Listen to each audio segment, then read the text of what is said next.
ముందుగా ఈ రాష్ట్రంలో గత 18 నెలల అరాచక పాలన వల్ల ముఖ్యంగా రైతులకు ఇచ్చిన మాట తప్పి మోసం చేసిన కాంగ్రెస్ ప్రభుత్వం యొక్క వైఖరి వల్ల ఆత్మహత్యలు చేసుకున్న 600 మంది అన్నదాతల కోసం 600 మంది రైతన్నల కోసం ముందుగా 1 నిమిషం నివాళి అర్పించి ఆ తర్వాత మనం మాట్లాడుకుందాం. దయచేసి అందరూ కూడా మౌనంగా 1 నిమిషం లేచి నిలబడవలసిందిగా అందరినీ కోరుతాము.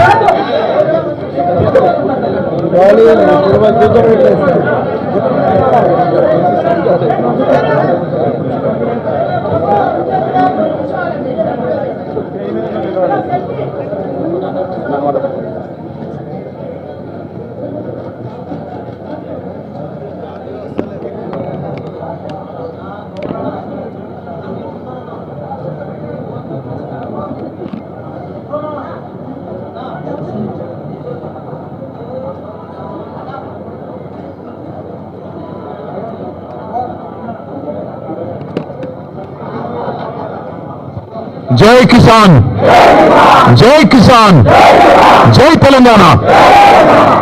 గత 18 నెలలుగా రాష్ట్రంలోని 70 లక్షల మంది రైతుల్ని, అట్లాగే కోట్లాది కుటుంబాల్ని నోటికొచ్చిన హామీ ఇచ్చి నోటికొచ్చిన వాగ్దానం చేసి మొత్తంగా 420 హామీలు, 6 గ్యారంటీలు, 100 రోజులు అని డైలాగులు కొట్టి ఆఖరికి గ్యారంటీ కార్డులు ఇచ్చి అఫిడవిట్లు రాసి బాండ్ పేపర్ మీద రాసి మోసం చేసి గద్దెనెక్కి 18 నెలల తర్వాత కూడా ఒక్కటంటే ఒక్క హామీ నిలబెట్టుకోగా మీదికెళ్ళి తెల్లారి లేస్తే రంకెలు, తెల్లారి లేస్తే అరుపులు, గావు కేకలు, బూతులు, ఇది తప్ప 18 నెలలుగా చేసిందని లేదు. కానీ బేసిక్ నాలెడ్జ్ లేని ముఖ్యమంత్రి, బేసిక్ నాలెడ్జ్ లేని ముఖ్యమంత్రి అని తెలిసినా ముఖ్యమంత్రి ముచ్చటపడుతుంది కదా, దమ్ముంటే రండి చర్చకు అని ఖార్గే సాబ్ సాక్షిగా సవాల్ విసిరింది కదా. కేసీఆర్ వస్తాడా, కేటీఆర్ వస్తాడా, ఎవరు వస్తారో రండి అని తొడగొట్టిండు కదా. వస్తాడేమో అనుకొని బేసిక్ నాలెడ్జ్ లేదు కాబట్టి ఓ 72 గంటల టైం తీసుకో, ప్రిపేర్ అయ్యి రా, నువ్వు ఎక్కడికి రమ్మంటే అక్కడికి వస్తాం. ఒకవేళ ఎందుకంటే నీకు మాట మీద నిలబడే అలవాటు లేదు కాబట్టి, నువ్వు మాట తప్పుతావని తెలుసు కాబట్టి నీకు జూలై 8 నాడు 11 గంటలకు మేమే ప్రెస్ క్లబ్కి వస్తాం. ప్రెస్ మిత్రుల సాక్షిగా ఒక న్యూట్రల్ వెన్యూ మీద రాష్ట్రంలో మీడియా సాక్షిగా, రాష్ట్ర ప్రజల సాక్షిగా ఎవరేం చేసిండ్రో రాష్ట్ర రైతాంగానికి, రాష్ట్రంలోని యువతకు 10 ఏళ్ల కేసీఆర్ ప్రభుత్వం ఏం చేసిందో, 18 నెలల నీ ప్రభుత్వం ఏం చేసిందో తేల్చుకుందాం రమ్మని ముఖ్యమంత్రి గారు సవాలు విసిరితే స్వీకరించి నేను వస్తానని చెప్పిన. వస్తాడేమో అనుకున్న ముఖ్యమంత్రి, పోనీ ముఖ్యమంత్రి రాకపోతే ఆయన తరపున ఒక బాధ్యత గల ఉప ముఖ్యమంత్రినో, ఒక వ్యవసాయ మంత్రినో, లేదా మరొక మంత్రినో పంపుతారేమో అనుకున్నా. కానీ వాళ్ళు తేలిపోయింది, రేవంత్ రెడ్డికి రచ్చ చేయడం వచ్చి తప్ప చర్చ చేయడం రాదు అనేది మాత్రం ఖరాఖండిగా తేలిపోయింది. రేవంత్ రెడ్డికి బూతులు మాట్లాడడం వస్తుంది తప్ప రైతుల గురించి మాట్లాడడం మాత్రం రాదు అనేది స్పష్టంగా తేలిపోయింది. ఇవాళ బేసిక్ నాలెడ్జ్ లేని ముఖ్యమంత్రి, ఆయన ఇరిగేషన్ అధికారుల సమావేశంలో తాను ముఖ్యమంత్రి అనేది కూడా మర్చిపోయి ఏం ప్రాజెక్టు ఏ నది బేసిన్ లో ఉంది అని ఒక చిన్నపిల్లగాని అడిగినట్టు అడుగుతుంటే ఈయననో మన ముఖ్యమంత్రి అని చెప్పి, ఈయననో మనకు న్యాయం చేసేదని చెప్పి రాష్ట్రంలోని రైతులు ఇవాళ బాధపడే పరిస్థితి. వాస్తవం ఒకటి మాత్రం, నీళ్లు, నిధులు, నియామకాలు, ఇది ఆనాడు కేసీఆర్ గారు, తెలంగాణ ఉద్యమకారులు జయశంకర్ గారు, ఇంకా తెలంగాణ బిడ్డలు ఆనాడు తెలంగాణ ఉద్యమానికి ఇచ్చిన శీర్షిక నీళ్లు, నిధులు, నియామకాలు. ఇవాళ రేవంత్ రెడ్డి గారు కూడా అదే పాటిస్తున్నారు. నీళ్లు, నిధులు, నియామకాలు. నీళ్ళేమో ఆయన గురువు గారు చంద్రబాబు గారికి కృష్ణా నీళ్లను, గోదావరి నీళ్లను తెలంగాణ రైతులకు సున్నం పెడుతూ, తెలంగాణ రైతుకు మోసం చేస్తూ అక్కడ కింద గోదావరిలో బనకచెర్ల కడుతుంటే దానికి పచ్చజెండా ఊపుతాడు. కింద శ్రీశైలం నుంచి కృష్ణా నీళ్లు అటు పోతిరెడ్డిపాడు నుంచి తోలుకొని పోతుంటే దానికి కూడా కళ్ళు మూసుకొని చంద్రబాబు గారు చెప్పినట్టు కోవట్టు పాలన ఇవాళ నడుస్తా ఉన్నది రాష్ట్రంలో. నీళ్ళేమో ఆంధ్రాకు పోతున్నాయి, నిధులేమో ఢిల్లీకి పోతున్నాయి. ఈ నియామకాలు ఆయన తొత్తులు కొంతమందికి ఇచ్చుకొని వాళ్ళనే చూసుకొని మురిసిపోతా ఉన్నాడు.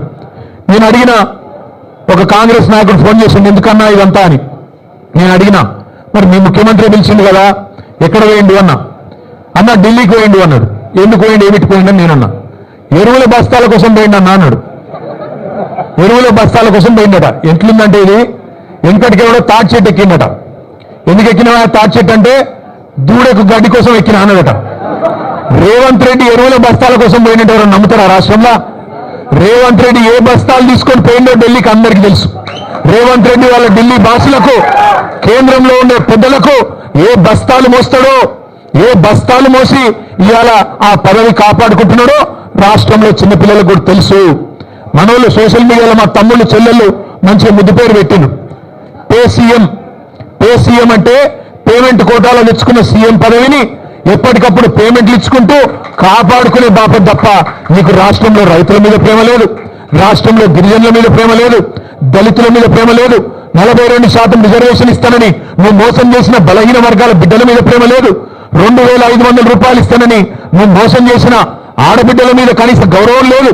ఇట్లా చెప్పుకుంటూ పోతే ఒక్కటంటే ఒక్క విషయంలో కూడా ఈ ముఖ్యమంత్రి గారు ఇప్పటివరకు సఫలం కాలేదు. ఆయన వచ్చినా రాకపోయినా నేను మొత్తం లెక్క తీసుకొని వచ్చినా. రాష్ట్రంలో మొన్న వేసిన రైతు బంధు అయిపోయింది మొత్తం వేసేసినామని చెప్పిన రైతు బంధు దానిలో దొంగతనం కూడా ఆయనకు చెప్దామని వచ్చిన. స్వయంగా రేవంత్ రెడ్డి నియోజకవర్గం కొడంగల్లో, స్వయంగా ముఖ్యమంత్రి ప్రాతినిధ్యం వహిస్తున్న కొడంగల్ నియోజకవర్గంలో ఇదో రైతు బంధు రాని రైతుల సంఖ్య, మొన్న వేసిన రైతు బంధు 670 మంది రైతుల పేర్లు, వివరాలు, అడ్రస్లు, ఫోన్ నంబర్లతో సహా తీసుకొని మరీ వచ్చిన. అట్లే రాష్ట్రంలో రుణమాఫీ కాని రైతుల జాబితా లక్షల సంఖ్యలో ఉన్నవారు వారందరి జాబితా కూడా తీసుకొని వచ్చినాం. అట్లాగే ఈ రాష్ట్రంలో ఈ ప్రభుత్వం వచ్చిన తర్వాత, రేవంత్ రెడ్డి గారి ప్రభుత్వం వచ్చిన తర్వాత మరణించిన, బలవన్ మరణాలకు పాల్పడ్డ 600 మంది రైతుల లిస్టుతో సహా తీసుకొని వచ్చినాం. అట్లాగే ఈ రాష్ట్రంలో బోనస్ రాక పంటలు అమ్ముకునే దిక్కులేక ప్రభుత్వం కొనక మిల్లర్లకు అమ్ముకొని నష్టపోయిన రైతుల జాబితా కూడా మీరు ఏమంటే ఇవ్వడానికి సిద్ధంగా ఉన్నాం. ఇవాళ రాష్ట్రంలో ఎరువుల కొరత రైతులను సతమతం చేస్తున్నది. ఒక ఆధార్ కార్డు మీద ఒకటే ఎరువు బస్తా, ఒకటే యూరియా బస్తా ఇస్తామంటే ఇలా రైతులు మళ్ళా లైన్లు కట్టి చెప్పులు క్యూలో పెట్టి ఎదురు చూస్తా ఉన్నారు ఫర్టిలైజర్ దుకాణాల ముంగట. రేవంత్ రెడ్డి అధికారంలోకి వచ్చే ముందు ఒక పాటను తయారు చేసి దేశం మీదకి వదిలిను. మళ్ళీ ఆనాటి రోజులు తీసుకొస్తామని చెప్పాను. నిజంగానే ఆనాటి రోజులు తెచ్చిండు. ఆనాటి రోజులు కరెంటు కోతల రోజులు, మళ్ళీ ట్రాన్స్ఫార్మర్ల పేలిపోయే రోజులు, ఆనాటి రోజులు ఎరువుల కోసం, విత్తనాల కోసం లైన్లలో నిలబడే రోజులు మళ్ళీ కాంగ్రెస్ ప్రభుత్వం తీసుకొని వచ్చింది. ఇందిరమ్మ రాజ్యం అంటే సంక్షేమ రాజ్యం వస్తుందేమో అనుకున్నారు ప్రజలు. కానీ ఇందిరమ్మ రాజ్యం అంటే అక్రమ కేసులు, ఇందిరమ్మ రాజ్యం అంటే అణిచివేతలు, ఇందిరమ్మ రాజ్యం అంటే నిర్బంధాలు, ఆనాడు 50 ఏళ్ల కింద విధించిన ఎమర్జెన్సీని మళ్ళీ కల్పించే విధంగా ఇందిరమ్మ రాజ్యం అంటేనే భయమయ్యేటట్టు ఇలా మళ్ళొక్కసారి పేదల మీద, గిరిజనుల మీద, దళితుల మీద దాడులు చేస్తూ చివరికి సోషల్ మీడియాలో ఒక పోస్ట్ పెడితే, రీట్వీట్ పెడితే నల్లబాలు అనే ఒక బలహీన వర్గాల తమ్ముడు శశిధర్ గౌడ పిల్లగాని పేరు, ఆయన తీసుకుపోయి ఇలా జైల్లో పెట్టిండ్రు. అందుకే ఇందిరమ్మ రాజ్యం అంటే ఏందో ప్రజలకు అర్థమైంది, ఆనాటి రోజులు అంటే ఏందో అర్థమైంది, మార్పు అంటే ఏందో అర్థమైంది, అన్ని విషయాలు అర్థమైనాయి. కాబట్టి కర్రుగాల్చి వాత పెట్టడానికి రేవంత్ రెడ్డి గారికి రాష్ట్ర ప్రజలు సిద్ధంగా ఉన్నారు. మీ అందరితో ప్రెస్ మిత్రులతో కూడా వారికి నేను ధన్యవాదాలు చెప్తా ఉన్నాను. ప్రెస్ క్లబ్ మా శ్రీనివాస్ గౌడ్ సాబ్ ఫోన్ చేసి ఇట్లా చర్చ ఉన్నది, మరి మాకు అవకాశం ఇవ్వండి అంటే వెంటనే వారు అవకాశం ఇచ్చినందుకు వారికి కూడా ధన్యవాదాలు.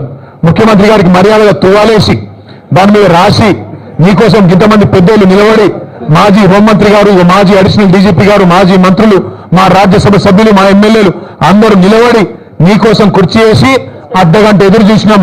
నీకు నీ కుర్చీకి ఇచ్చే గౌరవం మీకు ఇచ్చినాం. కానీ ముఖ్యమంత్రి గారు మీరు గౌరవాన్ని నిలుపుకునే పద్ధతిలో లేరు. మీరు, మీ మాటలు, మీ రోత చేష్టలు ఇవన్నీ తెలంగాణ సమాజం గమనిస్తూ ఉంది. పెద్దలు కేసీఆర్ గారిని మీరు ఎట్లా ప్రతిరోజు దుర్భాషలాడుతున్నారో ప్రపంచం మొత్తం చూస్తూ ఉంది. ఒకటి మాత్రం వాస్తవం, నువ్వు 4 రోజులు మోసాలు చేసి తప్పించుకోవచ్చు గాక, 4 రోజులు ఇక్కడనే డైలాగులు కొట్టి తొడగొట్టి గతంలో తప్పించుకున్నట్టే తప్పించుకోవచ్చు గాక. ఆయన ముఖ్యమంత్రి గారికి సవాల్ చేసేది పారిపోవడం కొత్త ఏం కాదు. మీకు యాదుకుండాలి, 2018లో ఇదే సిపాయి డైలాగులు కొట్టిండు. కొడంగల్లో నేను ఓడిపోతే రాజకీయ సన్యాసం చేస్తా అన్నాడు 2018లో. ఓడిపోయిండు మా పట్నం నరేంద్ర రెడ్డి గారి చేతిలో. ఓడిపోయిన తెల్లారో మర్నాడు సిగ్గు తప్పి మాట తప్పి మళ్ళీ పార్లమెంట్ ఎన్నికల్లో తగులునమ్మని మళ్ళా నిలబడ్డాడు. అంతకుముందు కొట్టిన 2015లో జిహెచ్ఎంసీలో కనుక టీఆర్ఎస్ సొంతంగా గెలిస్తే నేను రాజకీయ సన్యాసం తీసుకుంటా అన్నాడు. మళ్ళా అప్పుడు కూడా మాట తప్పిండు. ఇవాళ కూడా తొడగొట్టిండు, సవాల్ చేసిండు రైతుల మీద, యువత మీద. ఎప్పుడు వస్తావో రా, కేసీఆర్ వస్తాడా, కేటీఆర్ వస్తాడా, రండి అన్నాడు.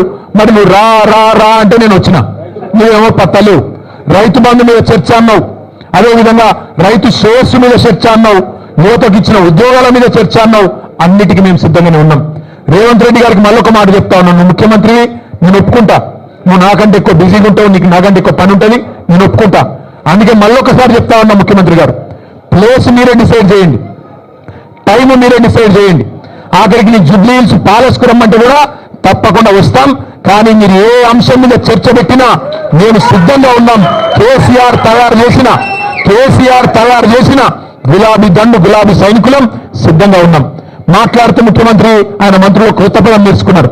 మేము కేసీఆర్ను రమ్మన్నాం. అరే నేను ఒకటే అడుగుతున్నా ముఖ్యమంత్రి, మా పిల్లలు సోషల్ మీడియాలో పోస్టులు పెడితేనే గడగడలాడుతున్నావు, నీకు కేసీఆర్ కావాలన్నా? చిన్న పిల్లలు, కాలేజీలో చదువుకునే పిల్లలు చేసిన పోస్టులు పెడితే దానికే గడగడలాడుకుంటే వాళ్ళని తీసుకుపోయి జైల్లో పెడుతున్నావు, నీకు కేసీఆర్ కావన్నా? నీ లెవెల్కు మేము చాలు, నీ లెవెల్కు మేము సమాధానం చెప్పే సత్తా కేసీఆర్ తయారు చేసిన ఇంతమంది సైనికులకు మాకు ఎవరితోని, నువ్వు నన్నే కాదు, మా ఎమ్మెల్సీలు, మా ఎమ్మెల్యేలు, మా ఎంపీలు, మా మాజీ ఎమ్మెల్యేలు, మాజీ ఎంపీలు, సీనియర్లు, మా పార్టీలో ఏ నాయకుడైనా నీకు సరిపోతుంది నిజానికి. కానీ నువ్వు ముచ్చట పడుతున్నావు, పేరు తీసుకున్నావని నేను వచ్చినా, మళ్ళా నువ్వు ఎప్పుడు పిలిచినా వస్తా. లేదా నీకు చర్చ చేసే ధైర్యం లేదు, స్పీకర్ గారిని అడ్డం పెట్టుకొని మైక్ కట్ చేసుకుంటా అసెంబ్లీలే టైంపాస్ చేస్తా అంటే అది కూడా ప్రజలు చూస్తా ఉన్నారు. నీకు నిజంగా నిజాయితీ ఉంటే, నిబద్ధత ఉంటే చర్చకు రా, లేకపోతే ముక్కు నేలకు గీసి కేసీఆర్కు క్షమాపణ చెప్పు.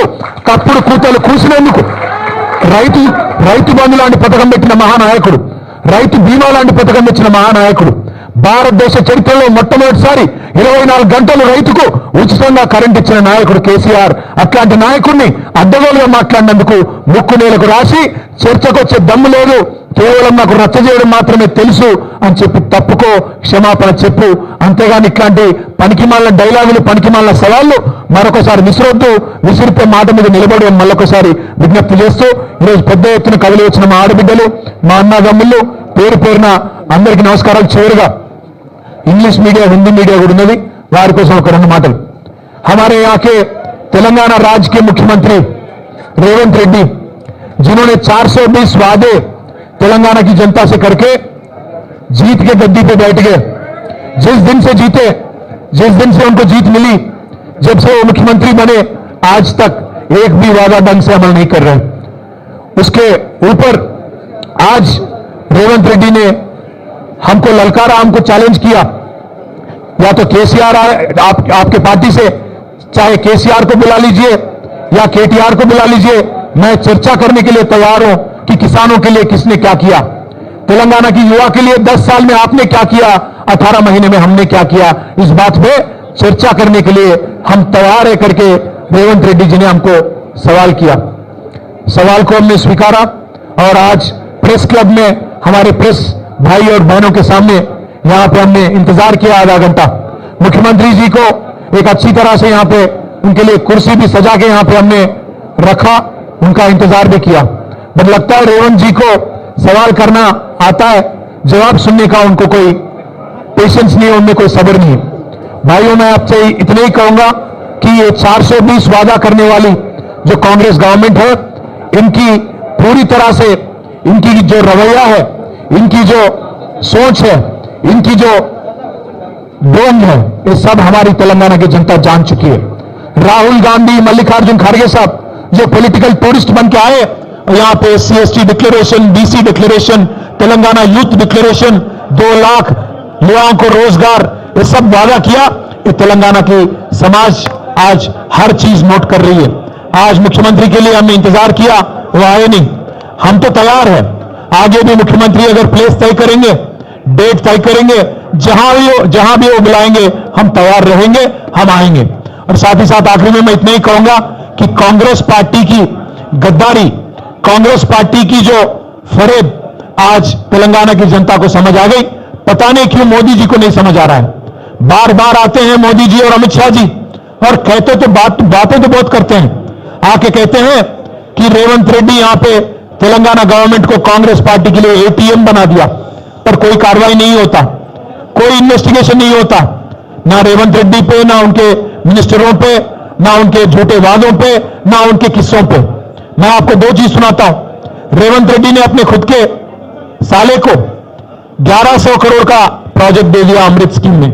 उस पर हम गए दिल्ली, शिकायत किए, केंद्र सरकार से रिक्वेस्ट किए कि आप जांच करिए, कोई कुछ नहीं होता।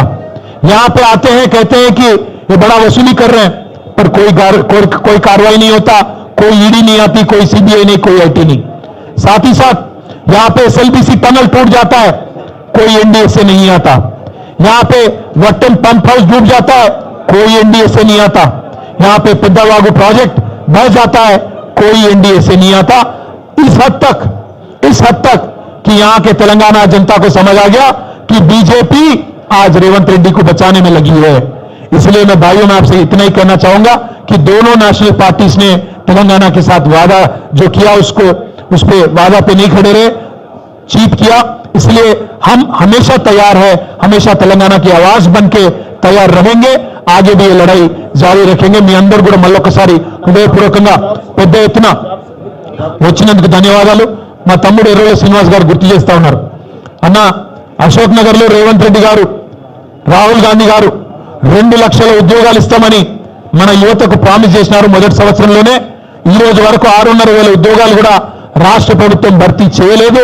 ఆ విషయం గుర్తు చేయండి అని చెప్తా ఉన్నాడు. రాష్ట్రంలోని యువతకు ఇవాళ అర్థమైపోయింది. 2 ఉద్యోగాలు సంపాదించుకున్నారు. ఒకడు రాహుల్ గాంధీ అక్కడ ప్రతిపక్ష నాయకుడు అయిండు, రెండోది రేవంత్ రెడ్డి గారు ముఖ్యమంత్రి అయిండు. మీకు 2 లక్షల ఉద్యోగాలు అని చెప్పి మీ చెవిలో పూలు పెట్టి మరి ఇవాళ ఇద్దరు మాత్రం ఉద్యోగాలు సంపాదించుకున్నారు. తెలంగాణ యువత ఉద్యోగాల కోసం చెలో సెక్రటేరియట్ అంటే వాళ్ళని మాత్రం తీసుకుపోయి జైళ్లలో పెడతా ఉన్నారు. అందుకే తెలంగాణ యువత, తెలంగాణ విద్యార్థి లోకంతో కూడా మా విజ్ఞప్తి, మా ప్రార్థన, గత 10 ఏళ్ళు ఎట్లుండే మరి ఇప్పుడు ఈ ప్రభుత్వం ఎట్లున్నది మీరే బేరీ చేయండి. ఫీజు రీయింబర్స్మెంట్ వస్తలేదు. ఒక్క మెడికల్ కాలేజ్ కూడా కేసీఆర్ గారు ప్రారంభించిన కాలేజీల్లో కూడా ఇలా సవ్యమైన పర్యవేక్షణ లేక, సవ్యమైన పరిస్థితులు లేక వాటిని కూడా మూతపడేసే పరిస్థితి వచ్చింది. గురుకులాలు నడుస్తలేవు. గురుకులాల్లో ఒకనాడు అద్భుతమైన ఫలితాలు వచ్చేది. ఆనాడు ఆర్ఎస్ ప్రవీణ్ కుమార్ గారు సెక్రటరీగా ఉండి కేసీఆర్ గారి నాయకత్వంలో అద్భుతంగా మనం ముందుకు తీసుకుపోయినాం. మా సబితక్క విద్యాశాఖ మంత్రిగా ఉన్ననాడు, బలహీన వర్గాల శాఖ మంత్రిగా కమలాకర్ అన్న ఇంకా ఇతర పెద్దలు ఉన్నప్పుడు బ్రహ్మాండంగా నడుపుకున్నాం. కానీ ఈ రోజు అడ్మిషన్లు తగ్గిపోయినాయి, అదేవిధంగా అక్కడి నుంచి ఫలితాలు తగ్గిపోయినాయి. చివరికి పిల్లలకు నాణ్యమైన భోజనం పెట్టలేక కల్తీ భోజనం పెడితే ఇప్పటికి 90 మంది పిల్లలు చనిపోయిన పరిస్థితి గురుకులాల్లో ఉన్న మాట గమనించాలని చెప్పి నేను కోరుతా ఉన్నా. రాష్ట్రంలో అన్ని వ్యవస్థలు అస్తవ్యస్తం చేసినారు.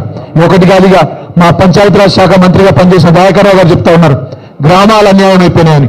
గ్రామాలు కాదు, పట్టణాలు కాదు, రాష్ట్రం మొత్తంలో కూడా పాలన పడకేసింది. కేవలం పర్సెంటేజ్ల వ్యవహారమే నడుస్తా ఉన్నది.